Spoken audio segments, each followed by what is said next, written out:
एक कॉलेज की लड़की बस सुपरमार्केट से कुछ जरूरी सामान खरीद रही थी, पर उसे नहीं पता था कि ये उसके जिंदगी का सबसे डरावना सपना बन जाएगा। जब वो अपने अपार्टमेंट लौटी और लिफ्ट में चढ़ी तो एक ब्लैक आदमी अचानक अंदर घुस आया और उससे बात करने लगा। लड़की ने शराफत और अदब दिखाते हुए शुरू में कुछ वराब नहीं सोचा, पर जैसे ही उसने अपने घर का दरवाजा खोला और अपना सामान नीचे रखा, मुड़कर देखा तो वो आदमी बंदूक लिए उसके पीछे खड़ा था। उसकी जान को खतरा था। सारा समझ गई कि इस वक्त उसे शांत रहना होगा ताकि वो आदमी भड़के नहीं और उसकी जान बच सके। फिर उस आदमी के कहने पर माहौल को थोड़ा शांत करने के लिए सारा ने उसे बियर दी, लेकिन जो होना था वो होकर रहा, क्योंकि उस आदमी का इरादा उसके साथ जबरदस्ती करने का ही था। अगले दिन सुबह सारा स्पेशल पुलिस यूनिट रिपोर्ट लिखाने गई। उसका नाम सारा था, उम्र 20 साल। वो मैनहट्टन म्यूजिक कॉलेज में सेकंड ईयर की स्टूडेंट है। पर डिटेक्टिव बेंसन को एक बात अजीब लगी। जब उसके साथ कल दोपहर 4 बजे जबरदस्ती हुई थी तो उसने आज कंप्लेंट क्यों की? सारा ने बताया कि कल दोपहर 4 बजे उसका एक बहुत जरूरी पियानो टेस्ट था। अगर वो नहीं जाती तो शायद वो पास नहीं हो पाती। इसके अलावा इस पूरे हादसे के दौरान न तो उसने चिल्लाने की कोशिश की और न ही कोई विरोध किया। बेंसन ने सारा का डर भांप लिया और उसे तसल्ली दी। कानून के मुताबिक अगर किसी के हाथ में हथियार है तो वो हमला ही माना जाएगा, और सारा ने अपनी जान बचाने के लिए जो सही लगा वही किया। पर अब दिक्कत यह थी कि सारा ने तुरंत पुलिस को नहीं बुलाया, और कॉन्सर्ट में जाने से पहले उसने नहा भी लिया। इसलिए अब कोई ठोस सबूत मिलना बहुत मुश्किल था। फिर भी एक उम्मीद के साथ पुलिस ने सारा का मेडिकल टेस्ट करवाया। पूछताछ में पता चला कि उस आदमी ने एक गिलास में बियर पी थी। वहीं दूसरी तरफ पुलिस भी जल्दी से सारा के घर पहुंच गई। उन्होंने टेबल पर रखा वो बियर का गिलास ढूंढ लिया। उन्होंने गद्दे का एक हिस्सा भी काटा ताकि उसमें से कोई सबूत या डीएनए मिल सके, लेकिन पुलिस ने जिस तरह से तलाशी ली वो बहुत बुरा था। उन्होंने सारा की भावनाओं का बिल्कुल भी ख्याल नहीं रखा। जब सारा घर लौटी तो उसने देखा खरा पड़ा है। बेंसन ने हमेशा की तरह उसे दिलासा देना चाहा, पर सारा ने कहा कि उसके माता पिता हॉस्टल छोड़ने के सख्त खिलाफ थे और वो इस नराब मोहल्ले में भी नहीं रहने देना चाहते थे। इसलिए अब उसके पास जाने के लिए कोई जगह नहीं थी। मजबूर होकर बेंसन ने सारा को अपना कार्ड दे दिया और कहा कि जरूरत पड़ने पर वो कभी भी फोन कर सकती है। सारा भारी मन से अपना कमरा साफ कर ही रही थी कि दरवाजे पर दस्तक हुई। गनीमत है वो उसका बॉयफ्रेंड था जो फूल लेकर उसे एग्जाम पास करने की बधाई देने आया था। पर सारा का अब उसके साथ वक्त बिताने का कोई मन नहीं था। वो अपने साथ हुए हादसे के बारे में भी नहीं बता पा रही थी, तो उसने रूम साफ करने का बहाना बनाकर उसे जाने को कह दिया। उदास सारा जब एक बार में पीने गई तो उसे वही ब्लैक आदमी फिर से दिख गया। सारा को देखकर वो आदमी बिल्कुल नहीं डरा, बल्कि उसने सारा को देखकर बहुत ही घमंड के साथ सिर हिलाया। सारा अंदर ही अंदर बहुत डर गई और घबराहट में उसने अपनी बोतल गिरा दी। उसने किसी तरह खुद को संभाला और फोन निकालकर बेंसन को मैसेज किया। पुलिस तुरंत वहां पहुंच गई। अच्छी बात यह थी कि वो आदमी ज्यादा दूर नहीं गया था। सारा के पहचानने के बाद निक और बेंसन तुरंत गाड़ी से उतरे और पूछताछ करने गए, लेकिन वो आदमी डर के मारे वहां से भागने लगा। पुलिस ने उसका पीछा किया और आखिरकार जैसे ही वो अपने घर में घुसने लगा, पुलिस ने उसे दबोच लिया। गिरफ्तारी के बाद पुलिस ने सारा से उसे दोबारा पहचानने को कहा। ये पक्का हो गया कि ये वही आदमी था जिसने कल दोपहर सारा पर हमला किया था। निक को उसके पास से वो हथियार भी मिल गया। अगली सुबह वकील ने उसे कोर्ट में पेश किया। पता चला कि उस आदमी का नाम माइकल है और वो अभी 20 साल का ही है। वो बेरोजगार है और ड्रग्स भी बेचता है। लेकिन कोर्ट में सुनवाई के दौरान माइकल की मां ने एक ब्लैक वकील बयार्ड को काम पर रख लिया। वो वकीलों के बीच झूठ को सच बनाने के लिए मशहूर था। यहाँ तक कि जज भी उससे थोड़ा घबराते थे। सबसे अहम बात यह थी कि बयार हमेशा ब्लैक ड्रग डीलरों का ही केस लड़ता था। वो कोर्ट में कानून की किसी भी कमजोरी का फायदा न उठा पाए, इसलिए पुलिस ने फिर से सारा को बुलाया और सारी बातें मिलाई। उन्होंने देखा कि उनके खिलाफ कई बातें जा रही थी। एक तो सीसीटीवी में सारा और माइकल के बीच कोई लड़ाई नहीं दिख रही थी। दूसरा, सारा उस हमले के बाद बहुत शांत थी और उसने आराम से नहाकर स्कूल का पियानो टेस्ट भी दिया। और अभी तक उसने अपने बॉयफ्रेंड को भी ये बात नहीं बताई थी। एक आम इंसान की नजर में ये किसी पीड़ित इंसान का नॉर्मल बर्ताव नहीं था। सारा ने बताया कि वह इसलिए मुस्कुरा रही थी क्योंकि वो नहीं चाहती थी कि अजन भी उसे पहली बार देखकर ही नस्लभेदी समझे। बॉयफ्रेंड को न बताने की वजह ये थी कि वो स्कूल का पियानो टीचर है। अगर किसी को ये बात पता चली तो उसकी नौकरी जा सकती है। जब सारा से उसकी आखिरी बार फिजिकल होने के बारे में पूछा गया तो उसने कहा कि करीब 2 हफ्ते पहले, क्योंकि वह अपना ज्यादातर वक्त म्यूजिक में ही लगाती है। अगले ही पल अचानक एक नया सुराग मिल गया। जब बेंसन और अमांडा उस बार में पूछताछ करने गए तो उन्हें पता चला कि इस हादसे से एक रात पहले सारा उसी बार में मौजूद थी। उसने बहुत शराब पी रखी थी और एक आदमी के साथ काफी हंस कर बातें कर रही थी। सारा ने बताया कि वो उसका बॉयफ्रेंड नहीं था। पियानो बजाकर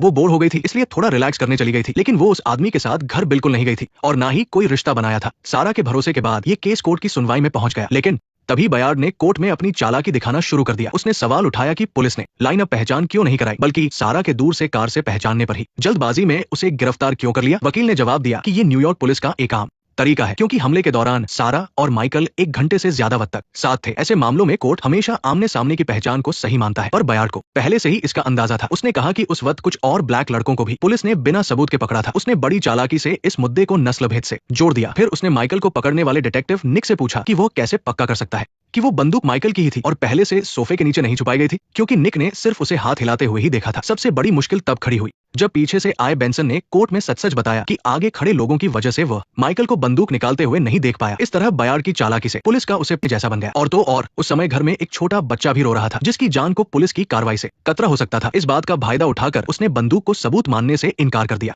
इन सब बातों को देखकर जज ने पुलिस को और पक्के सबूत लाने का आदेश दिया। शुक्र है कि मेडिकल टीम से एक बहुत जरूरी जानकारी मिली। सारा की रिपोर्ट में चोट के निशान थे जो जबरदस्ती की तरफ इशारा कर रहे थे। हालांकि शरीर में कोई डीएनए नहीं मिला, लेकिन उस बियर के गिलास पर माइकल के फिंगरप्रिंट मिल गए। सबसे जरूरी बात, गद्दे पर ताजे सबूत भी मिले जिनका समय सारा पर हुए हमले के 12 घंटे के अंदर का ही था। लेकिन जब बेंसन को लगा कि अब तो माइकल पक्का फंस गया है, तभी मेडिकल टीम ने बताया कि गद्दे पर मिले सबूत माइकल के नहीं थे। पुलिस ने शक होने पर सारा को फिर से बुलाया। सबूत सामने आते ही उसने एक चौंकाने वाला सच बता दिया। असल में माइकल के हमले से एक रात पहले बार में उसकी मुलाकात एक और ब्लैक आदमी से हुई थी। अपनी पढ़ाई की थकान मिटाने के लिए उसने खुद उस आदमी को घर बुलाया और उसके साथ रात बिताई। अगली सुबह दोनों अपने अपने रास्ते चले गए। सारा को उसका नाम तक नहीं पता था। सबसे अहम बात यह थी कि दोनों एक साथ लिस्ट में भी आए थे। अब इस केस की शक्ल पूरी में सारा पर हुए हमले की पूरी कहानी बताई। लेकिन माइकल ने बयार्ड के कहने पर बंदूक की बात मानने से साफ इनकार कर दिया। उसने कहा कि वो सिर्फ सारा की मदद करने के लिए सामान लेकर घर के अंदर गया था। सारा ने उसका शुक्रिया अदा करने के लिए उसे रोककर बियर पिलाई थी और जो कुछ भी उनके बीच हुआ वो दोनों की मर्जी से हुआ था, कोई जबरदस्ती नहीं थी। जब पूछा गया कि वो पुलिस को देखकर भागा क्यों, तो उसने बताया कि उसके पास थोड़ा सा ड्रग्स था, इसलिए वो डर के मारे भागने लगा। केस की हालत देखकर लग रहा था कि बयार्ड पूरी तरह से हावी हो चुका है। अपनी जीत पक्की करने के लिए उसने अपना सबसे बड़ा पैंतरा चला। सीसीटीवी वीडियो में सारा और माइकल लिफ्ट में मुस्कुराते हुए दिख रहे थे और 1 घंटे बाद जब माइकल निकला तो उसके लड़ाई का निशान नहीं था। सारा के पास कोई जवाब नहीं था, उसे बस हाँ कहना पड़ा। इसके तुरंत बाद बयार्ड ने कहा कि इस घटना के बाद सारा ने न तो किसी को फोन किया और न ही पुलिस को बुलाया, बल्कि नहाने के बाद वो आराम से स्कूल का पियानो टेस्ट देने चली गई। सारा ने फिर वही कहा कि उसका पियानो टेस्ट बहुत जरूरी था, लेकिन बयार्ड तो बस इसी मौके की तलाश में था। उसने तुरंत कहा कि जब सारा को पता था कि अगले दिन उसका इतना जरूरी टेस्ट है, फिर भी उसने एक रात पहले सुबह के 3:10 पर एक ब्लैक आदमी को घर बुलाया। बयार्ड ने अपनी बातों के जादू और जोरदार बचाव से जूरी को पूरी तरह गुमराह कर दिया और एक तरफा ये साबित कर दिया कि सारा को माइकल जैसे ब्लैक लोग ही पसंद है। हालांकि जज ने समय रहते उसके इस बेतुके दावे को रोक दिया, लेकिन जूरी के मन में एक धारणा तो बन ही गई थी। भले ही सरकारी वकील ने हार नहीं मानी और बयार्ड को पीड़िता की निजी जिंदगी पर सवाल उठाने के लिए फटकार लगाई, लेकिन माइकल के खिलाफ यौन हमले का कोई सबूत नहीं था। साथ ही सारा ने भी कुछ बातें छिपाई थी। हालांकि ये सब देखकर बहुत गुस्सा आ रहा था, लेकिन इस वक्त ये केस लगभग हार चुके थे। बाद में जूरी ने आपस में बात की और एक मत से फैसला लिया कि माइकल पर लगे गैरकानूनी हथियार रखने और घर में घुसकर हमले के सभी आरोप बेबुनियाद है और उसे बरी कर दिया गया। ये सुनकर दर्शकों में बैठी सारा को गहरा सदमा लगा और वो वही फूट फूट कर रोने लगी।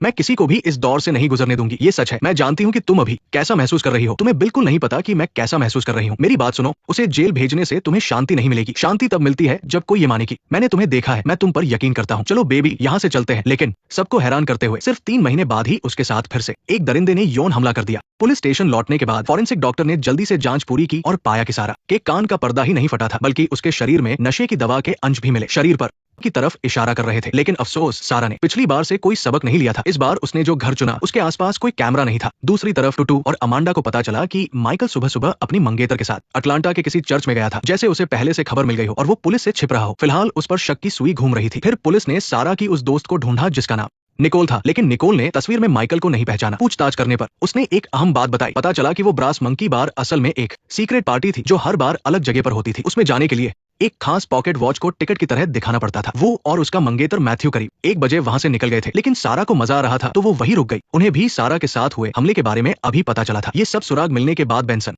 और निक फिर से सारा के पास गए, लेकिन दरवाजा खोलते ही उन्हें समझ आ गया कि इतिहास खुद को दोहरा रहा है। उसका घर फिर से फॉरेंसिक टीम ने अस्त व्यस्त कर दिया था। हालांकि सारा के लिए ये थोड़ा मुश्किल था, लेकिन निक ने उसे एक बहुत ही चौंकाने वाली खबर दी। पुलिस ने माइकल की इजाजत से उसके फोन की लोकेशन चेक की तो पता चला कि वो निक की बात सच थी। उस रात वो बार या अपार्टमेंट के आसपास नहीं था और सारा के यहाँ आने से पहले ही माइकल को वो नौकरी मिल गई थी। उसका बॉस और साथी भी इस बात के गवाह थे कि वो नाइट शिफ्ट में काम कर रहा था। अब उस पर से शक पूरी तरह हट चुका था। इसका मतलब सारा पर हमला करने वाला कोई और था। ये सुनकर सारा को अपने कानों पर यकीन नहीं हुआ। सिर्फ 3 महीने के अंदर उसका 2 अलग अलग लोगों ने शिकार किया था। वो बुरी तरह टूट गई और उसे खुद पर शक होने लगा। क्या उसके चेहरे पर कुछ ऐसा लिखा था जो हमेशा ऐसे लोगों को बुलाता था? ये कहते हुए उसने इस मामले को यही छोड़ने का मन बना लिया। वो फिर से उस दर्दनाक कोर्ट केस से नहीं गुजरना चाहती थी। मुजरिम पकड़े जाने के बाद भी खुलेआम घूम रहा था। ये कहते हुए उसने गुस्से में दोनों को वहां से बाहर निकाल दिया। गनीमत रही कि हारना मानने वाले टुटू और अमांडा ने अपनी कोशिशों से आखिरकार उस सीक्रेट पार्टी की नई जगह का पता लगा लिया। अगले ही पल अमांडा सामने स्क्रीन देखकर पूरी तरह सन्न रह गई। हे, उन्हें अंदर बुलाओ,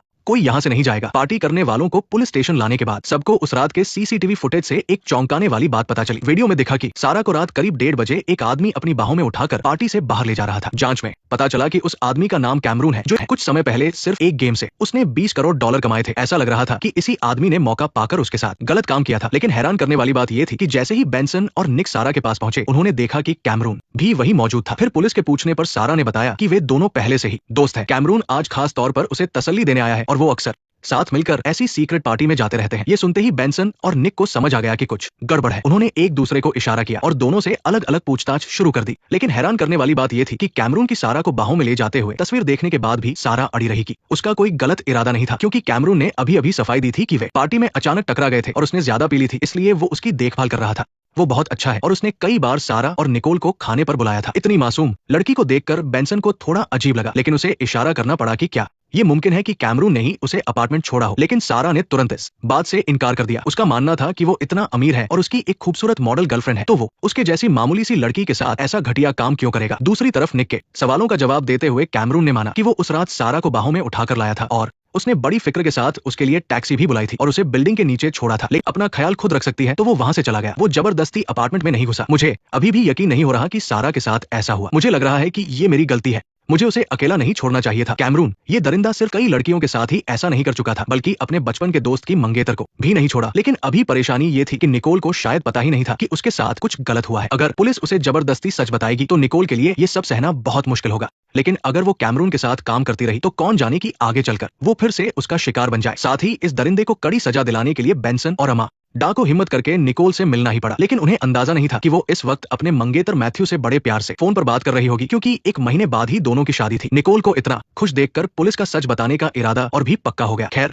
बेंसन ने जब बहुत हिम्मत जुटाकर उसे अपना शक बताया तो निकोल को ज्यादा हैरानी नहीं हुई। असल में उसे भी अंदर ही अंदर शक हो रहा था। अगले दिन उठने पर ना सिर्फ उसके पूरे शरीर में दर्द था, बल्कि उसे यूरिन इन्फेक्शन भी हो गया था। बस वो उस वक्त इस बात की गहराई में नहीं जाना चाहती थी। उसे डर था कि कहीं उसने मैथ्यू के साथ कुछ गलत तो नहीं कर दिया। निकोल, हमें नहीं लगता कि ऐसा कुछ हुआ था। हमें लगता है कि शायद तुमने उसने और ये सुनकर निकोल को अपने कानों पर यकीन नहीं हुआ। यहाँ तक कि उसके पति मैथ्यू ने भी अब तक उसके साथ संबंध नहीं बनाए थे, क्योंकि दोनों ने शादी से पहले ऐसा न करने का फैसला किया था। अगले ही पल उसने पुलिस के साथ मिलकर एक जाल बिछाने का फैसला किया ताकि इस धोखेबाज दरिंदे को सलाखों के पीछे डाला जा सके। प्लान बनाने के बाद निकोल ने पुलिस की निगरानी में एक बहाना बनाकर कैमरून को अपने घर बुलाया और झूठ बोला कि पिछली नेशनल डे पार्टी के बाद जब उसने टेस्ट किया तो पता चला कि वो प्रेग्नेंट है। वो मैथ्यू को धोखा नहीं देना चाहती थी, इसलिए उसे ये जानना था कि आखिर इस बच्चे का पिता कौन है। ये कहकर उसने कैमरून से उस रात पार्टी में आए लोगों की लिस्ट मांगी और जब कैमरून ने सुना कि उसे भी टेस्ट करवाना पड़ेगा तो वो एकदम से घबरा गया। अगले ही पल वो वहीं पर बहाने बनाने लगा। तुम्हें उनके नामों की कोई जरूरत नहीं है। तुम्हारा क्या मतलब है? देखो, तुम मेरे साथ बहुत जोर जबरदस्ती कर रही हो। तुम हिम्मत दिखाई। मैं बहुत नशे में था। मैं कोई गांधी नहीं हूँ। तो क्या हमारे बीच कुछ हुआ था? तुम्हारे और मेरे बीच हमारा झगड़ा हुआ था। तुम मुझे बताने वाले नहीं थे। मुझे लगा तुम्हें पता है। हाँ, यही बात है। तो वो प्रेगनेंसी का क्या प्लान है? हाँ, सच सामने आने के बाद कैमरून ने अपना सबसे गंदा रूप दिखाया। उसने एक बार फिर अपने पैसे का रौब झाड़ते हुए कहा कि वो निकोल के अबॉर्शन का पूरा इंतजाम कर देगा। बस तुम चुप रहना, मैं चुप रहूंगा, किसी को पता नहीं चलेगा। लेकिन उसे नहीं पता था कि इस वक्त पूरी दुनिया उसकी ये बेशर्मी भरी बातें सुन रही है। अगले ही पल पुलिस ने एक्शन लिया और उसे रंगे हाथों गिरफ्तार कर लिया। कैमरून अभी भी अपने सारे गुनाहों से इनकार कर रहा था, लेकिन उसे अंदाजा नहीं था कि पुलिस को तलाशी का वारंट मिल चुका है। उसके कंप्यूटर की हार्ड ड्राइव में उन्हें उसके और 8 बेहोश लड़कियों के साथ गलत काम करने के वीडियो मिले। कुछ वीडियो में तो उसने वो पूरा सीन रिकॉर्ड किया था जहां वो छुपके से नशे की दवा मिला रहा था। सबसे बड़ी बात तो ये थी कि उसने शिकार हुई लड़कियों से छीनी गई सारी चीजें भी जमा कर रखी थी, जो पुलिस को मिल गई। अब आखिर में उसका इंतजार बस कानून की